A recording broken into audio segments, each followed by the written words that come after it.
Okay, good afternoon, everyone, and thanks for coming, and thanks for those who've joined us online at this weekly seminar hosted by the International Inequalities Institute.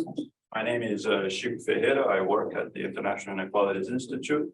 Let me ask those of you who joined us online to please keep your microphones muted throughout the talk. And it's my great pleasure to welcome you to the seminar on the changing nature of the global economy, digital technology, labor, and inequality with Kaushik Basu. Kaushik is the Karl Marx Professor of International Studies and Professor of Economics at Cornell University. He is one of the world's leading development economists. He was chief economist of the World Bank from 2012 to 2016.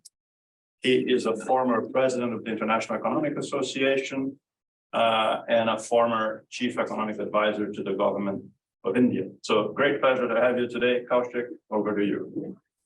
Thank you very much. So I'm going to present a rather unusual paper. I can't even use the word paper, talk. I did have one or two very well-defined sort of standard papers of the kind that we economists write, but Chico pushed me for something a bit broader and bigger. I don't have too many bigger ideas, but I will try to give you a broad picture inside which there are sort of nuggets of space for ideas, papers, some that I'm working on, some pretty open-ended. I want to give you some of my concerns about where we should go. So if I mess up with this unusual format, Chico is to be held responsible. So with that, let me get right in. There's a lot of popular writing. Financial Times, Economist named a magazine or the newspaper about the changing nature and the new problems for the global economy. And indeed, there are things that if you once you begin to scrape and look and try to understand, there are things happening which are quite baffling. A lot of it we sort of pin down to the immediate drivers of trouble. There was COVID-19. I don't even know whether we can use the word wars for that. The COVID-19 pandemic, huge disruptions caused by that. Then the Ukraine war suddenly made us aware of supply chains. During the COVID itself, we were aware of supply chains. One little bit of chain gets broken in the production of a commodity, and you get a global shortage arising out of that. What's all this caused by? I do believe that actually the deeper drivers of this changing nature has to do with technological change, as has happened in the past. These immediate incidents, the proximate incidents, like the COVID-19 and the Ukraine war, are simply sort of little shocks which make you aware that, look, the foundations have changed and you need to think very differently. So what I want to talk about is the nature of the change taking place and the need for research. And this, I say seriously, there's of course a little bit of self-interest that's even unwittingly, because that's what I do. But I do believe that this is a time for important research, because the underlying structure of the world is changing. And you do need to look at the world with novel eyes and try to pull out some of these changing assumptions sort of beneath the surface. Let me just begin by giving you some of the facts which are obviously feeding into the trouble, and then I'm going to get into.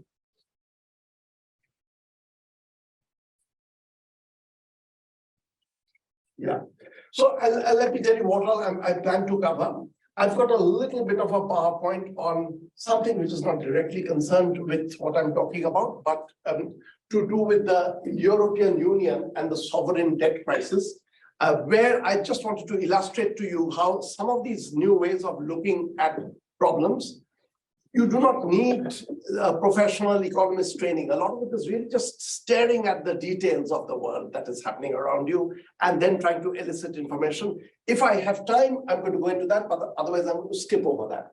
What I do want to get into is supply chains, where I have actually got a paper there that the supply chains are changing some of the nature of the way the markets function. There's also a political side to it, which I'm not going to get into at all, which we've discovered during the Ukraine war. Once the world's production is linked through these long supply chains, holding up one of those links, you can disrupt a large part of the global economy in a way that you could not earlier. So I believe that this is going to become a bigger and bigger instrument of warfare between countries, where disrupting the economy is almost as powerful, maybe as powerful as many a bomb and the damage, because it will be a slow simmering damage that you can cause. So there's going to be that side, but I'm not going to go into that.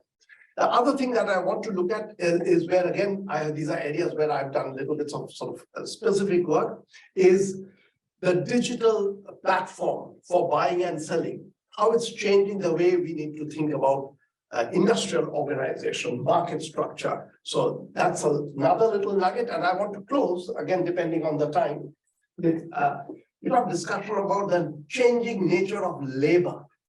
The meaning of what is labor is going to change. And here it will be very speculative, something I haven't even begun working. I was here about a year ago talking to the British Academy, where I did talk about 10 minutes on this. Apart from that, I have not talked. It's my own research plan that I want to work on over the next year. I'll give you a glimpse of what it is. And if anyone gets interested, of course, I'd love to keep in touch and hear your ideas. So that's what I'm going to cover.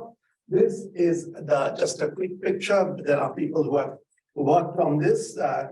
Kara Barbonis, Neyman, David Otter, and others that we do know. And one thing that is happening for quite some time, and I think one of the reasons why these shocks, the immediate shocks, are shaking up the economy so much, is this falling wage share of GDP. These are all advanced economies, but even if you take upper middle income economies, everywhere, if you take the GDP, the share of the GDP going to workers, it's falling dramatically. And you can see that this is going to create tensions and pressures on the economy. So, and this will lead to political, these are the numbers from earlier. This is what I'm going to skip over now. If I have time, I'll come back to this, but I'm going to go into this in a moment. Let this sit there, don't waste your time trying to understand what that is. I'll come back to that in a moment. Now, a bit of a methodological background also. I really believe that it's time for fundamental research. It's an exciting time for the wrong reasons. The world is in trouble, so for researchers, it's an exciting time. But the analog I can think of is the Industrial Revolution. When we look at the novel policies that came out of the Industrial Revolution, and indeed there were very novel policies that came out, that's a period of great interest to me from a very narrow focus. I spent a lot of years working on child labor. And child labor, as all of you know, was very high during the Industrial Revolution. In fact, the proportion of children working in Britain is at that time was sort of neck to neck with the worst areas of sub-Saharan Africa where child labor is very high. In fact, by now it's gone down below. It was higher in England. And that got me interested in it. And there are a whole lot of regulations that came in Britain, which that time appeared completely novel, interfering in markets in ways which you needed those regulations for the Industrial Revolution, which has in retrospect benefited us, to have turned out to be good. If we did not handle it well, that rapid period of technological change would have disrupted the world in a very big way. But what gets overlooked is it was also a time of dramatic novel research. The Industrial Revolution's roughly 100 years, say 1750 to 1850, roughly. If you think of research, that's also roughly the period from Adam Smith, 1776, dramatic breakthroughs in looking at the world. Take it up to, say, 1874 or so, Leon Walras coming up, structuring, and then there's my favorite, Stanley Jevons, somewhere here, working, getting new insights into understanding the economy. And I'm just going back to something which is a textbook thing in economics, but now when you look back, you realize how different it must have. When you think of Adam Smith's invisible hand, and I'm going to come back when I'm doing the modeling a little bit with the invisible hand, the Adam Smith's invisible hand is a stunning discovery, because when in those early days, when you're looking at the world and you see the amount of order that there is, people are going about doing their chores, you think of the leader, the Leviathan, the Hobbesian world. who must be giving you this moving away from life being solitary, poor, etc., nasty, brutish, and short through this top-down. But of course, Adam Smith is puzzling about it. David Hume is his friend, and in many ways, David Hume is a very, very deep thinker, not an economist, but looking at it, you realize suddenly that actually you don't need this. You can get a fair amount of order through individuals minding their own interests. And that's a dramatic finding. It has been misused very, very widely, but the invisible hand gets discovered, the invisible hand of the market. And I feel that this is a time when, and if you think of those 100 years, roughly from 1776 to 1874, Cornell is helping us understand the way markets function. If I had the time, I would tell you, as a policymaker in India, actually to put some of Cornell's ideas into work, there is space for that. So you've got Cornell over there, David Ricardo, John Stuart Mill. It's this 100 years of novel work, novel theoretical work, and I'm using the word theory not as mathematical models, but really getting to see the world very differently, understanding that there is an underlying assumption. And I will give you one underlying assumption on which I had worked a long time ago. To me, that's a dramatic example. But first, from elsewhere, where underlying assumptions, I'm backing up a little bit. There's normal research where you look at the stated assumptions of the discipline. In economics, we write down our assumptions.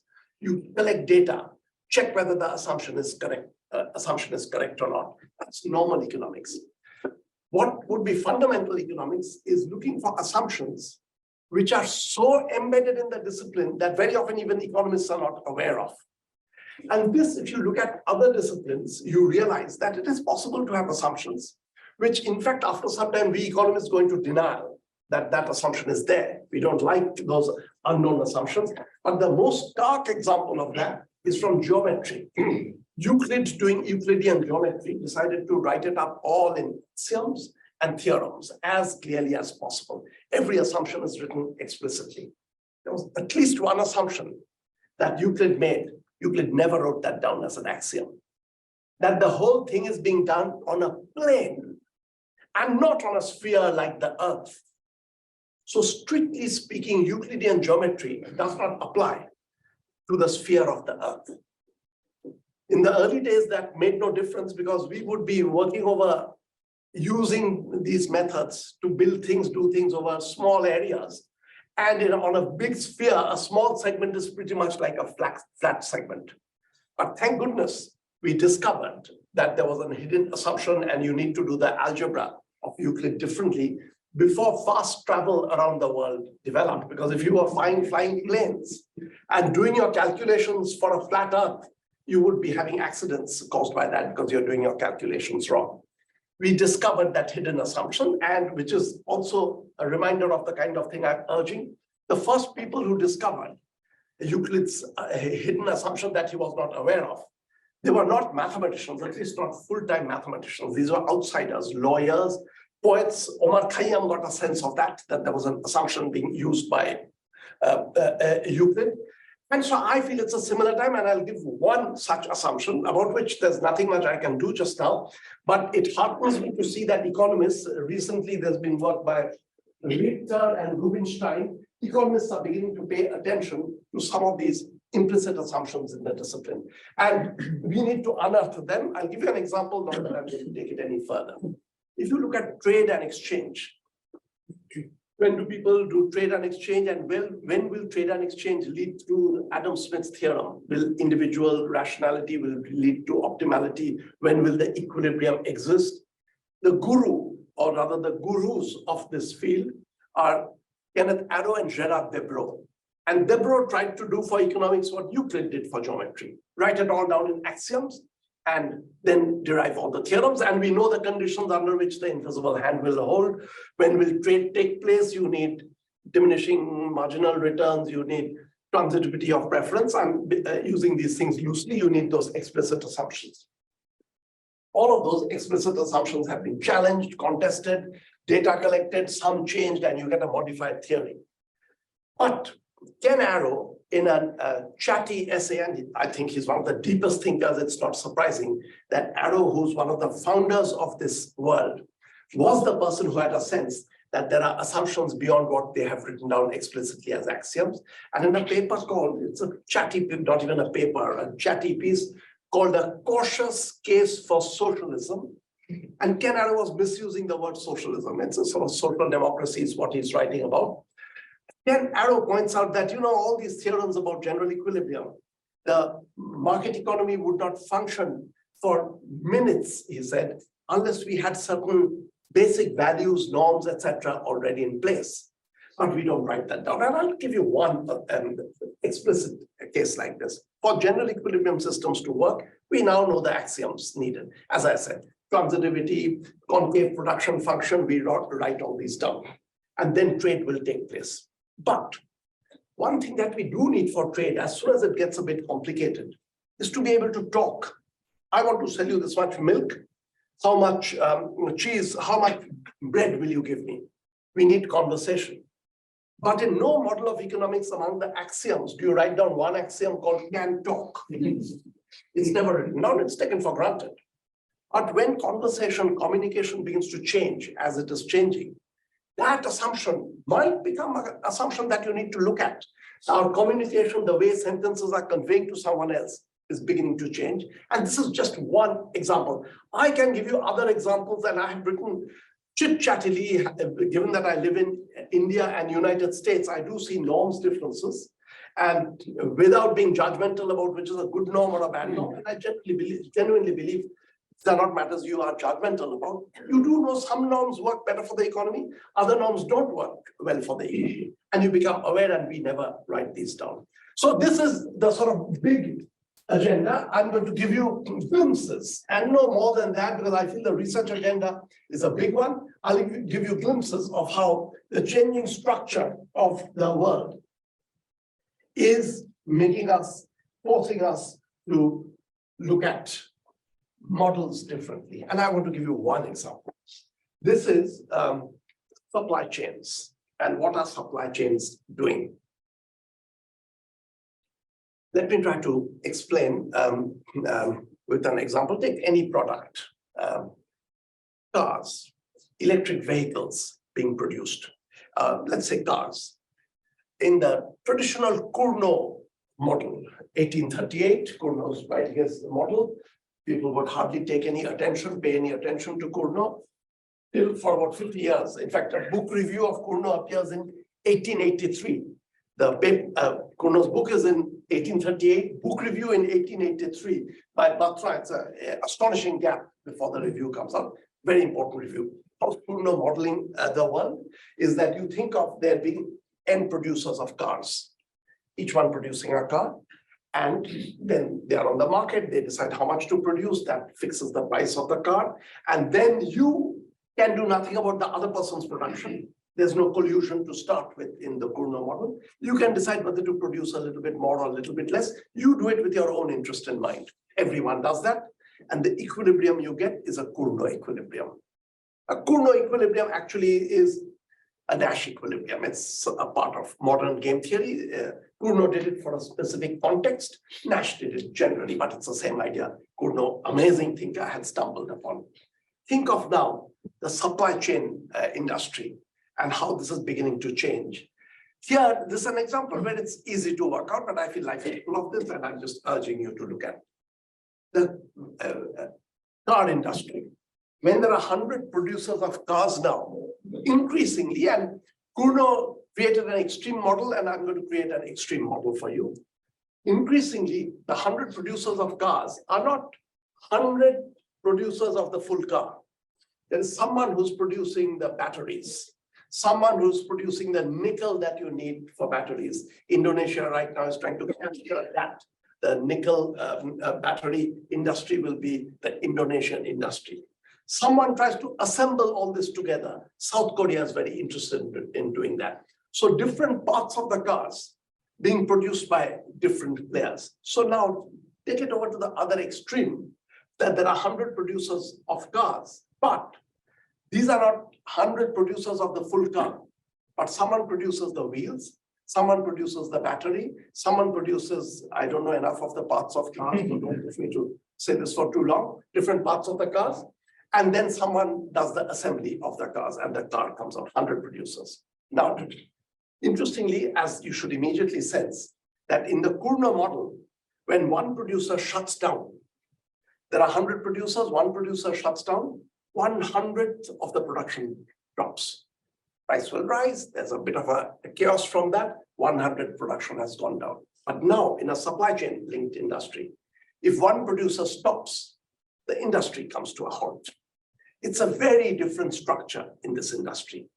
And we have to think of how you can model it. I'll give you a glimpse of the model and then raise some policy questions. I want to just give you this and save myself a little bit of time. So standard Cornell model, the way it works and this is the demand for cars. If there are these many producers, 1, 2, 3, 4, 5 producers, producer 1 is producing this much, 2, 3, 4, 5, total production becomes this. If this is the total production, this becomes the price of the car. And producer 1 gets this much money, producer 2 gets this much money, and they have some cost and they incur that. Keeping that in mind, each one decides how much to produce, and you get a Cornell equilibrium.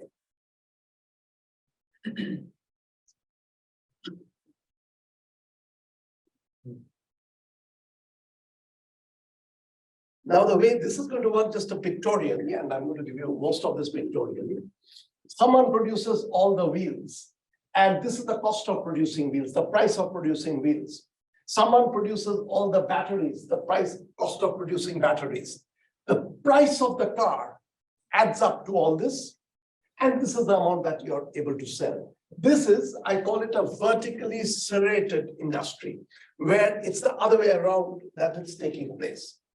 This I'm going to explain in words just now, and that's it. After that, with a picture, I'll show you what happens, which is quite different from in a standard Cornell model, the equilibrium will be. This is the demand function, as usual. Now, what I'm assuming now in a vertically serrated industry, that there are n firms producing n parts.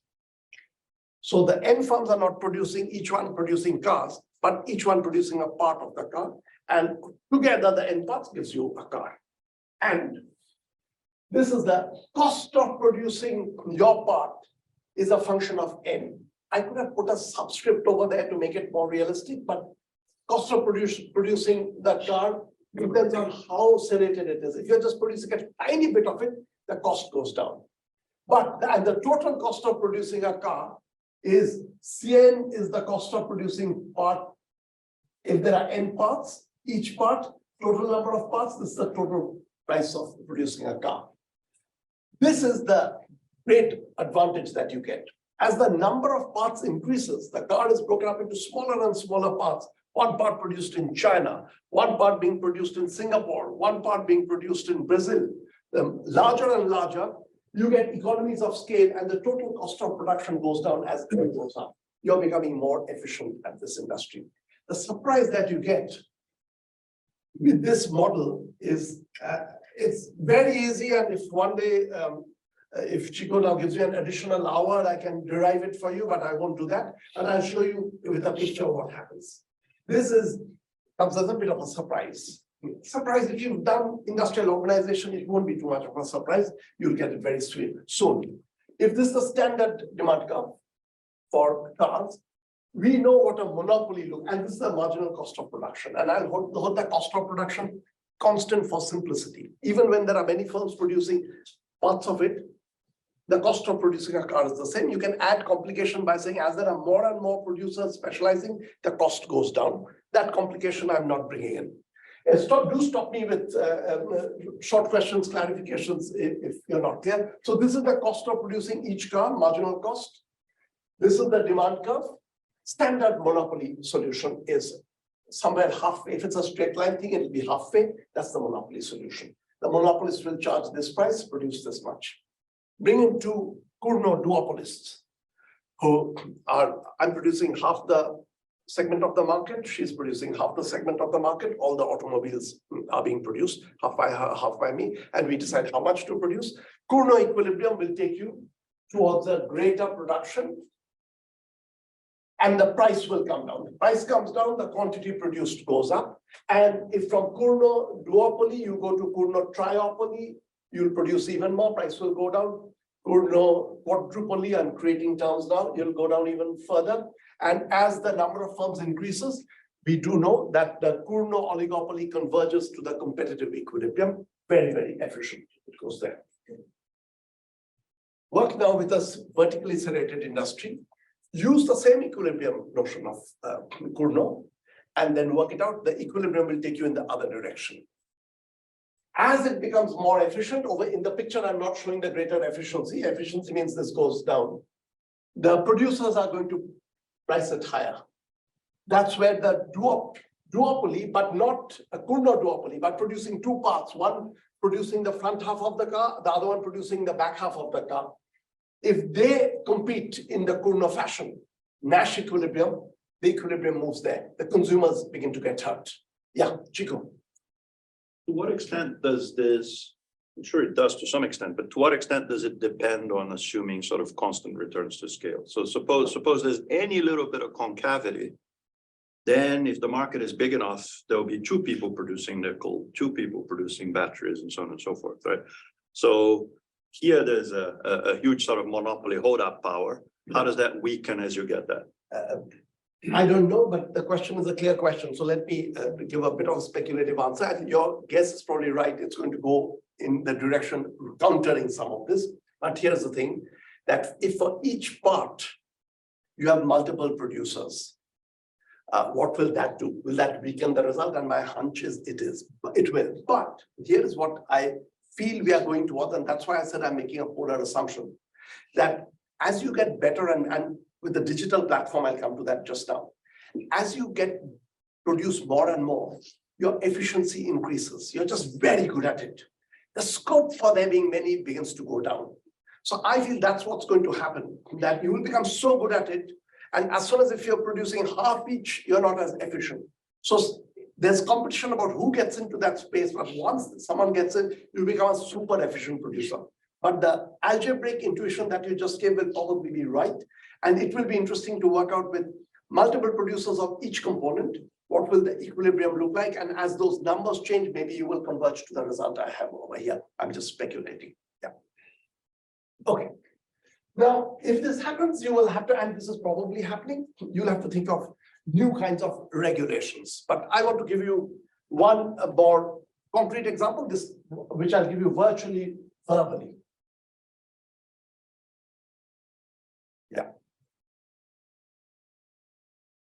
And then I want to talk a little bit about inequality. That also I want to do virtually in words. Yeah. I'll give you one more, I feel, very important field of where you do need to do research and research in novel ways. This is work that I'm doing with one of my recently former students. He's finished his PhD now, Aviv Kaspi, and a law professor, Robert Hockett. We've been working on this for a while. Let me explain what this is. This is, again, about a changing nature of markets to do with the arrival of the digital platform where you trade. You're a buyer, you're looking for a seller, you find on the platform. If you once pause and think of these digital platforms, take the easiest one, which there's only one product you're looking for, is, for instance, Uber. There are cars cruising around and there are people who need rides. The platform just brings you together very easily. It saves you transactions cost. You don't have to walk around looking for a taxi. You punch in and do this. So this is creating a new market, and a whole lot now, of course, Airbnb, Uber, Amazon. There are these things which are cropping up all over the place. Think of this for a moment in slightly abstract structures. Adam Smith talked about the people demanding goods, people supplying goods. Quite how do they get together? How do they meet? That's the invisible hand of the market.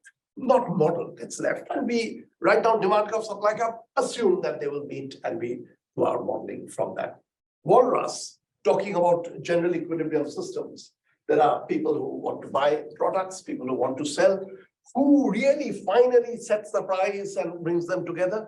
There is the imaginary auctioneer. It's an imaginary character. Think for a moment about these digital platforms. It is an apparition virtually. This imaginary auctioneer has appeared as a firm who brings you together. And to make matters worse, it exists and it's a profit maximizing body. So now when you're modeling, Cornell model with N producers, but if the N producers and there's a platform, this is actually a model with N+1 players. N of them are producers. One of them is a market maker, just matching you and making profit out of this.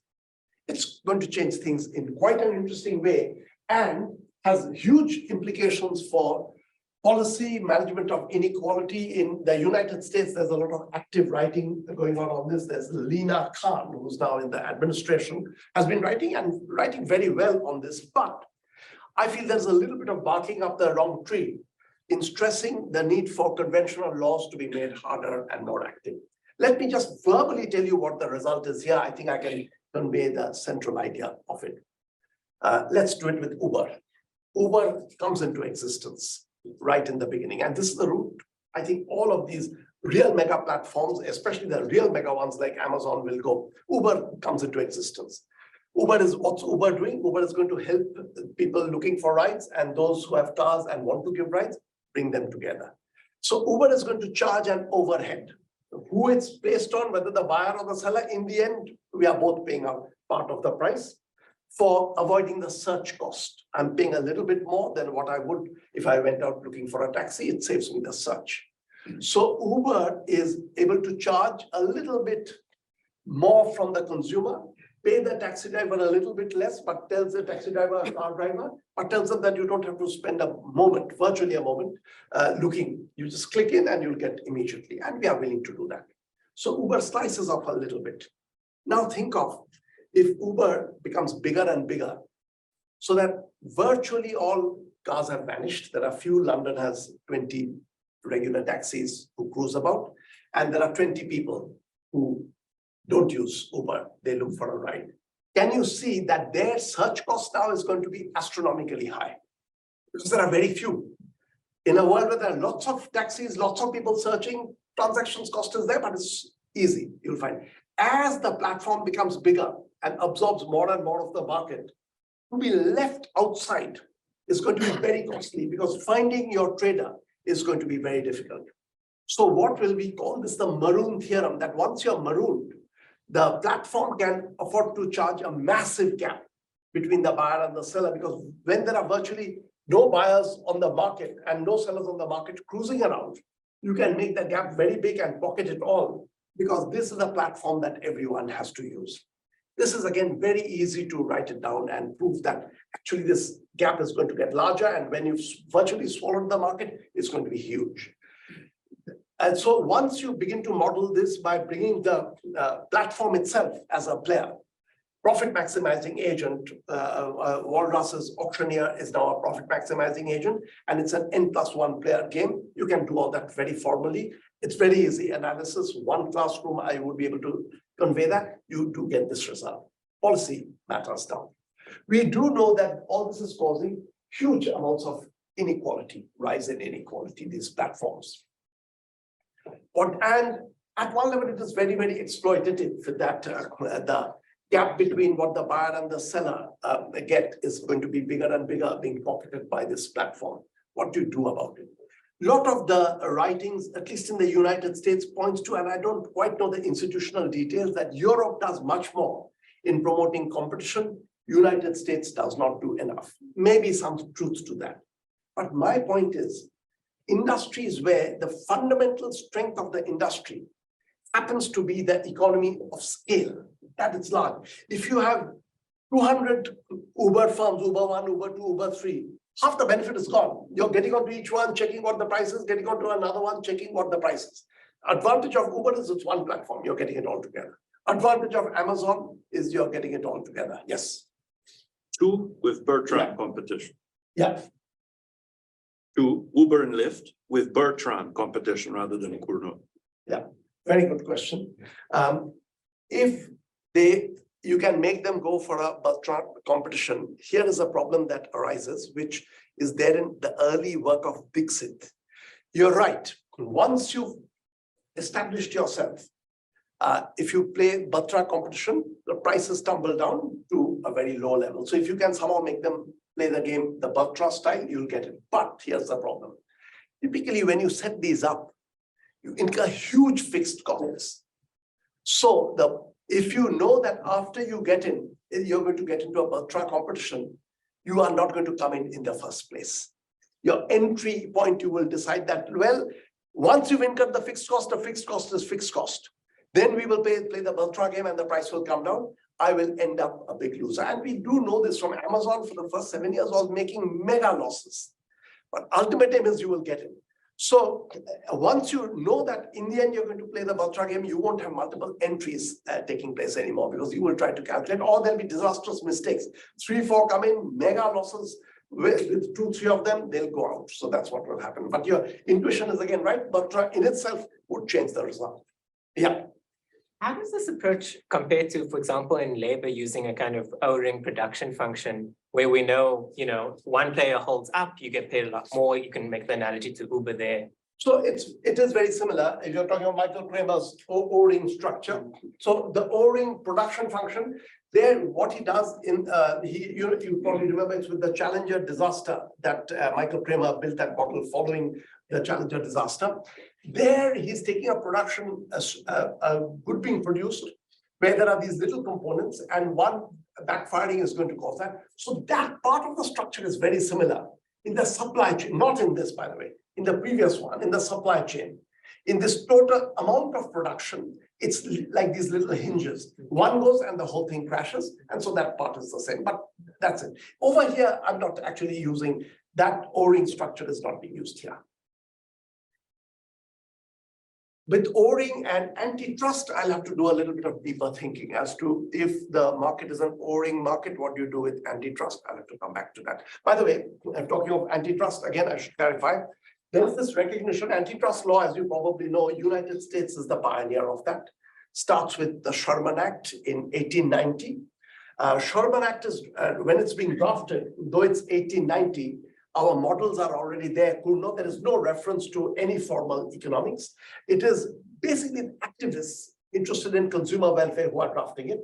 But subsequently, the route that it took, the US antitrust law, is a lot of it begins to derive from models of economics. And in 30, 40 years after the enactment of the Sherman Act, it's very much rooted in the kind of analysis that we do, that in the courts they are being used, they are being cited, and there are papers that begin to do this. So antitrust law, but in 1890, there's one recognition that is there in the Sherman Act saying, if this is an industry where there are huge economies of scale, by virtue of the size you're conferring the benefits, you can't use this law to say that cut it up into 1,000 firms that will produce because you've lost the benefit. So there's already a recognition which is going to begin to hurt us here. This is causing huge inequalities. What do you do about this? And let me address it over 5 minutes or less. And again, very, very speculative. I do want to keep 3, 4 minutes on the labor idea. If I have the time, I'll give that to you. See, inequality, I'll tell you my position, this is a normative stance. People can differ, there's nothing to argue. I feel today's inequality in the world is totally unacceptable level.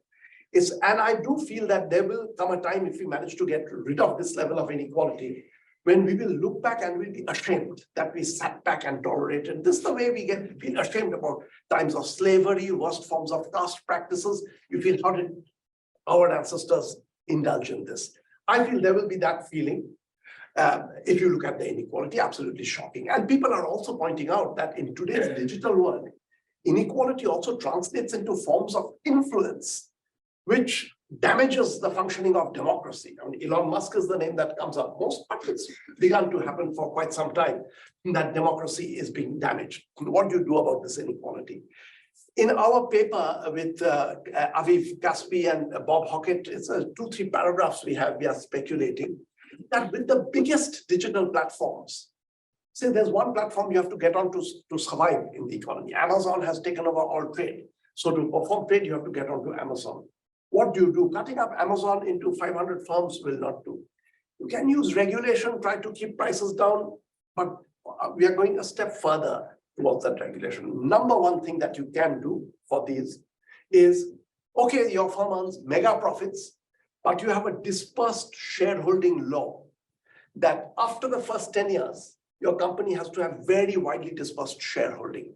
So instead of 10 people picking up all the profits in their pocket, there'll be 1 million people who will get these profits, in which case the mega profit in itself does not trouble you too much because it's going into a very large number of pockets that it is going to go into.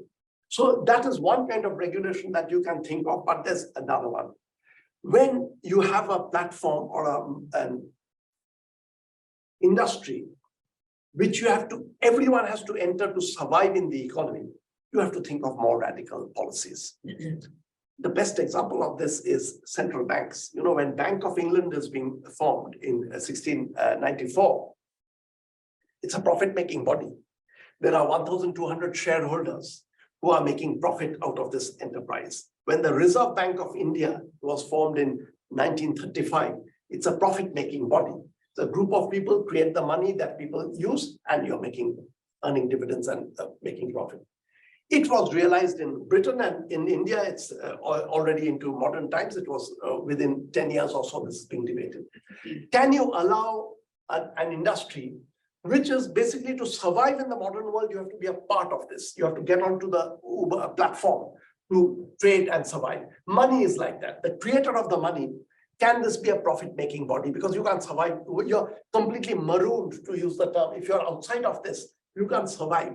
So the money creator can really give exploitative terms, and people will voluntarily come in. You're not coercing anyone. They'll come in because they can't survive outside this. It was realized you can't do that. And I believe there are no central banks which today are profit maximizing bodies. They are not nationalized in the sense as state-owned and all. Lot of autonomy, lot of rules, almost like public utilities, but they are not profit maximizing. We speculate in our paper that we may have to think of some of the biggest platforms. And I do think profit motive incentives are important. You don't want to damage them across the board. But like the central bank, we don't allow. There will have to be some platforms which after some time you have to say it can't be left as a profit maximizing body. It has to be taken over and you put in. And inequality in general, my views are that I'd love to actually chat more in different smaller occasions. I do worry about big governments because to me, big governments get captured by few players, and modern Russia is the best example of that. Then it becomes a crony capitalist system once it's captured. You create a big government, all the assets are in one place, then 4 guys come and capture that. You've got crony capitalism coming out of that. So for that, you need very different kinds of policies. And for me, always the preference is there should be hefty taxation, but a lean government. The government should take money out of some pockets, give it into other pockets, but not become a huge body on its own. This is, again, speculatively in our papers we talk about, but my 2 other co-authors are not totally persuaded about this. So it's 2-3 lines hidden in the paper that we've mentioned this. Can I take 3-4 minutes, 4-5 minutes on the labor? Very speculative idea, but I think it's quite an exciting idea. And I'm giving it to you prematurely because I think it can be modeled, but if you have ideas, come and share with me. From my discussions with the community of people that, especially during my World Bank time that Chico was talking about, I would meet policymakers, economists working on policy a lot. There is a huge amount of discussion going on about labor and the falling demand for labor. If the demand for labor goes down, mechanical labor goes down. I've been arguing in India. So I'm from India, and meaning I'm an Indian citizen, and I continue to give advice, which nowadays the advice is not being taken. I continue to give advice on the kinds of things that need to be done. I do believe that there is actually on matters of labor, there's a lot of novel regulation and intervention needed, but for some time, for emerging economies, India, Indonesia, Vietnam, there's scope. Still, as the rich countries begin to lose, their labor cost goes up, you can continue to occupy that space. But I think 10 years, 12 years, it's going to hit everyone. That mechanical work is being taken away. There are people, I've argued with people who work prominently in this field. In fact, I remember discussions at the British Academy meeting with the David Autor, saying that, people lose their dignity of life if you can't work and you still can live well. This actually, I don't agree. The whole feudal system was where the feudal lords didn't do any work at all. The serfs would do the work and the feudal lords would live lavishly. I don't think they were depressed and psychologically damaged. That look, we are doing no work and living off other people's work. Once that becomes a system, I don't think there's going to be psychological damage on that. But so people will be, if you feel you've got a right to what's coming out. What's happening today is that as the labor is vanishing, the income is going into the pockets of the people who own the robots or have the patents on the robots. The income, there has to be a prior thing which gives people the right to a part of the income when this labor vanishes. There are some policy matters, but this has been pushing me to be aware of what is labor, the question. And I feel we've done it very, very mechanically in economics, because for a long time, this was not a big question. Labor is basically, we never write it down that explicitly. Anything which I'd rather sit and do nothing. If I have to do something else which is worse than my sitting idly over there, that is labor. You have to pay me to do that. But when that kind of a labor vanishes, a new kind of labor will come into existence, which is all pleasant work.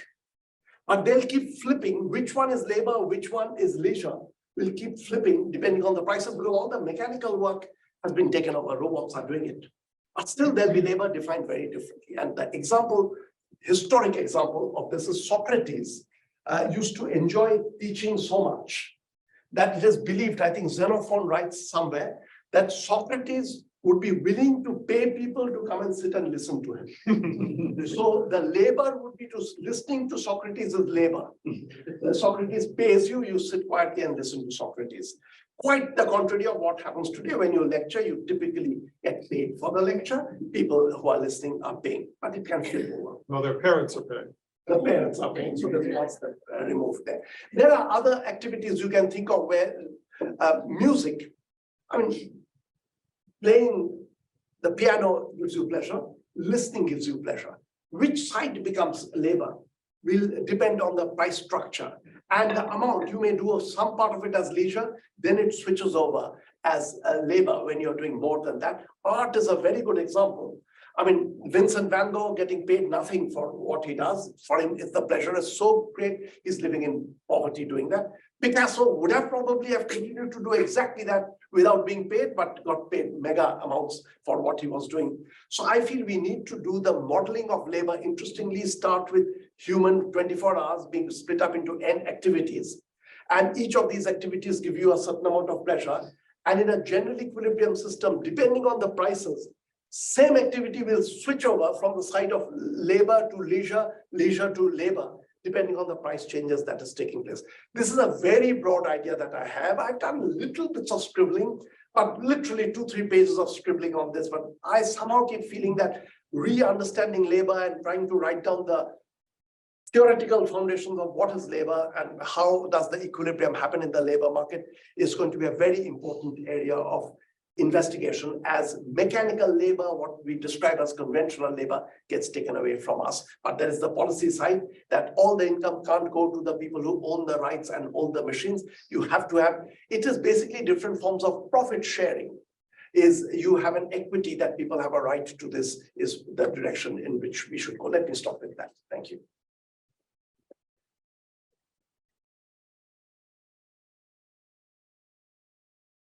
Thanks very much, Kaushik. We have time for questions, starting here in the room. Jonathan. Hi, thanks so much. Really interesting stuff. I have one quick question on the called serratic equilibrium.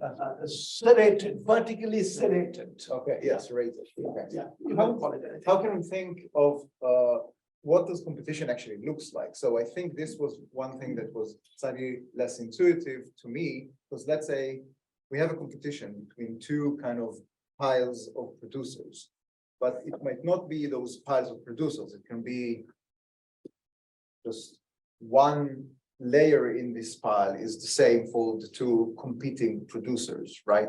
It would still be competition if the other piles are competing in one another.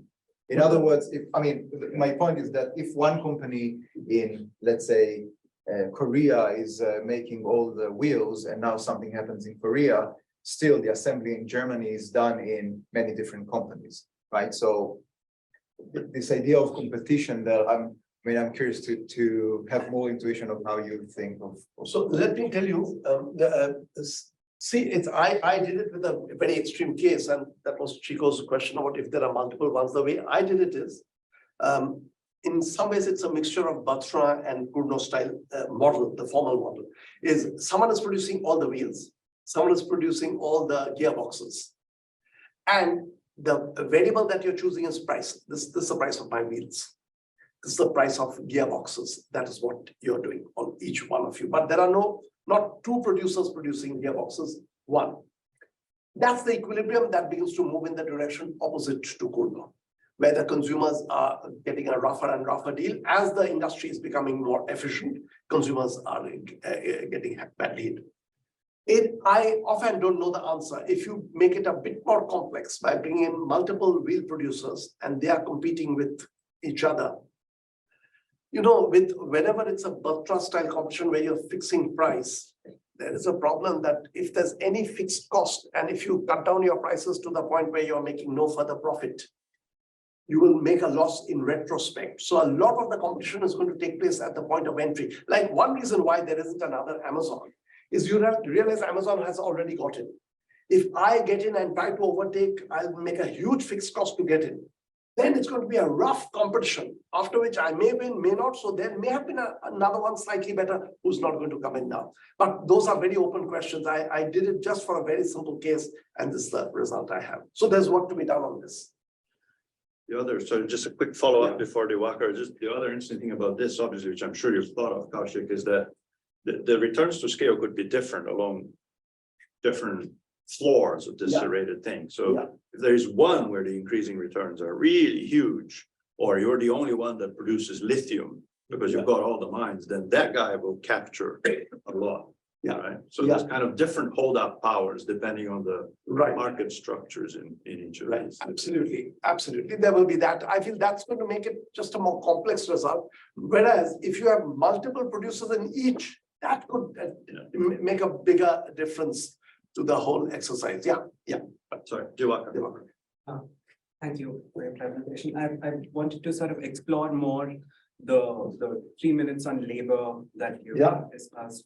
And I was wondering that while it's odd to punch holes in an anecdote, but there were very few feudal lords at the time of feudal lordship. And for most of organized society, most people have worked together on things. So their identity for the time that we think of is linked to working together. And then there is also a distribution of ability that is not uniform across all people. So musicians and artists and Socrates would lie at the tail of the distribution, but most people in the middle of the distribution are used to working in groups, doing manual labor together for most of the time. So in that context, how do you think of labor not affecting the individuality or a sense of, belonging or self of a person? What role would us working together for all of this time play in a society where you don't think labor would have the same effect? Diwakar, as I'm answering, you realize if I'm answering someone else's question or the question you're asking, but let me try. The first part of it actually is a bit unrelated. What I was saying was unrelated, that the feudal lord who sits and does nothing and the others work in a group and produces something, we don't feel that that person was psychologically so damaged that I don't have to work and I earn. Once you begin to feel it's your right, you don't feel damaged. So if work really does vanish and workers are given, the state says that you will get this much amount because the state is going to do that transfer. And once that becomes a sense of right, you'll go and watch a movie, you will go for music, you will go to the parks. You're not going to feel psychologically damaged. That was one point that I was making. But you're now saying another thing about the work being together, that it's a community. And economists have written earlier times about even the marketplace that is vanishing now. You sit and buy on the platform. A large part of society was the marketplace, and modern society arose because you'd go to the marketplace, chat with people, bargain, all that gave you a social side. Even as a kid, I remember my father going into a market and enjoying that interaction, bargaining, talking, and that was the social side. There, it is true that that part is going to go. But to me, that lament is, what do I do about it? The way the technology is going, it is going to become a harsher world. that collective work is going. We can't hold on to that work on the ground that there is a social side to it. We'll have to get around it. And it sounds to me very often when people complain about globalization, that look, globalization is doing a lot of damage. So that my response is globalization in the end is a bit like gravity. No one is doing it. It's our collective action doing. We don't fret about gravity that it brings down buildings. We do other things to stop the building from coming down. So some of these changes where the social structure is going to change for the reason, and I'm aware of that because for me, the social part of life is so important. The thought of all that breaking up and you're sitting isolated is horrible. Because what do? That's the nature's drift that you're going there.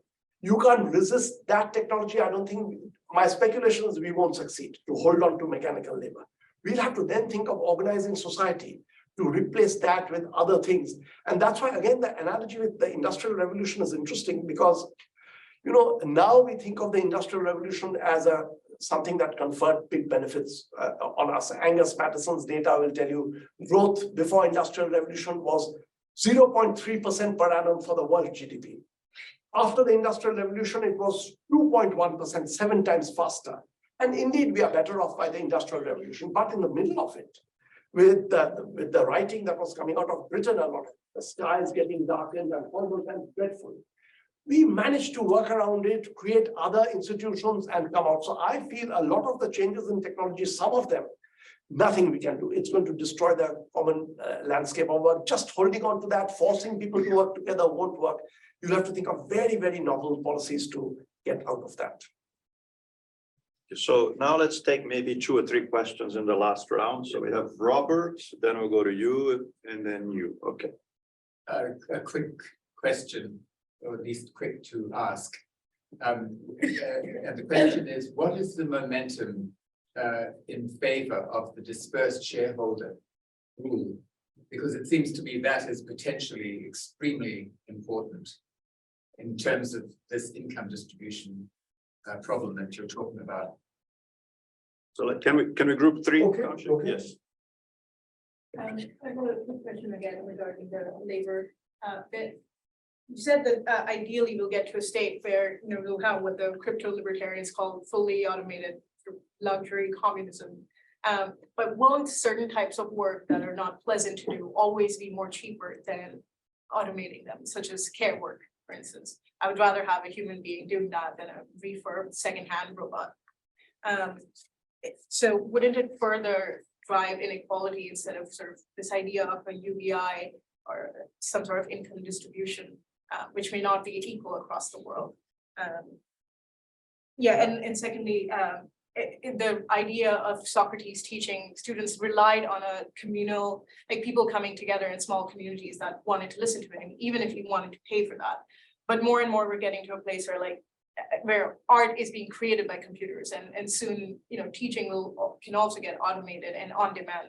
So how do we work around that? How do we make sure that communities survive? I remember the paper from Agion that he found that innovation increased top income inequality, but he didn't find that innovation increased aggregate inequality. So in the case of the digital platform, we can see that yes, it is increased the Elon Musk or the Jeff Bezos income, but as long as the end players in the platform benefit from that, is it possible that the inequality is not increasing? So what do you think about that? Okay, let me take. I'm writing a few things which I want to touch on, which I don't want to forget. So Robert Wade first, yeah.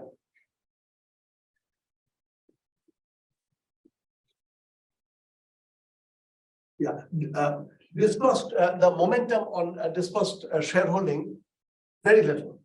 And I do feel in our paper also, just a bit of a chatty thing in the end, because we were feeling a bit nervous. We felt it's a big idea. There should be momentum to that. Very little as yet. And the paper was last year out, and we do plan to write a bit more on this. There are, I've been in discussions where people have brought up interesting issues that, like for intellectual property, patenting ideas. I do believe that you do need patent to create that initial incentive, because there's a lot of risk you're taking, you have a patent. So people are saying in small discussions, and especially those from law background, because one of my co-authors is a lawyer. People point to this, and there's some truth to that, that it has to be designed very well. A lot will depend on that. You can't have a law saying it has to start with a dispersed shareholding. Many of these are such big adventures, you want to go for a mega profit in the 10 years in the beginning. But the law will have to be like a patent law, that for 10 years, 14 years, you can be two of you running it, make mega profits. But then depending on these characteristics, if it satisfies 1, 2, 3, 4, it has to be dispersed shareholding with laws as to how you do. If you do the dispersal of shareholding by pocketing all the profit at that point, the way you sell, that won't do. So there's a lot of to be done on design, but I personally feel this is actually a very, very important topic where there ought to be momentum. And dispersed shareholding, and even more, where is that a couple of these biggest platforms may have to be taken away from the for-profit sector to basically like a public utility. Okay, the second one, yeah. See, the example that you gave about certain things where we will have a preference for not a machine, but a human being. I'm going away, my children need care. I will want a human person there rather than a robot. There are two things to that, that after some time, the robot can, through innovation, be virtually a human being. So you may lose that preference also, but in the end, you know, as nice, in fact, without the little warts of human beings, it's almost a perfect human being. And if you do like some warts, that can be built into the robot as well, occasionally getting angry and irritated. So that might go. But otherwise, the kind of thinking I'm doing on labor, it begins to fit in that we will have certain preferences. So in the beginning, what will happen is we are willing to pay a much bigger price to have a human come in. So, and that market will be there. So there'll be a small market of certain kinds of activities where you'll command a big price because a machine can do it, but people still have a preference for it. So that could remain, maybe it will remain till the end. Who knows what technology will look like as it goes. But if it goes away, in the end, it's going to be all will be pleasant activities, but some will be more pleasant than less pleasant. So it's a question of the 24 hours of your time when you're allocating how much to listen to music, how much to sing yourself, how much to paint, how much to watch someone else painting. These things you are just apportioning, and some of them will be considered labor, some will be considered leisure, depending on the structure of the prices. So it's a very speculative thing that I'm doing. I haven't even done anything, as I said. I've just scribbled on this. Oh, you're saying Socratic. That is very similar again. The Socratic activity of you're saying that togetherness, being in a class, itself gives some pleasure, right? Right. Also, how would one even conduct that, given that you could all have these things on demand on your computer? Yeah. So people may, Socrates may find it that it's impossible anymore to do it. The business may run out of space. But again, if human beings enjoy company to be in presence and not just do it everything technically, like your care worker, there will probably be two prices. That if you want this pleasure, you have to pay a higher price. Otherwise, you can sit at a lower price in front of your computer and continue to listen. And finally, that with digital platform, inequality may not increase. I can think of, I mean, one of the things about being an economist is you're trained to think of various models where that could be true.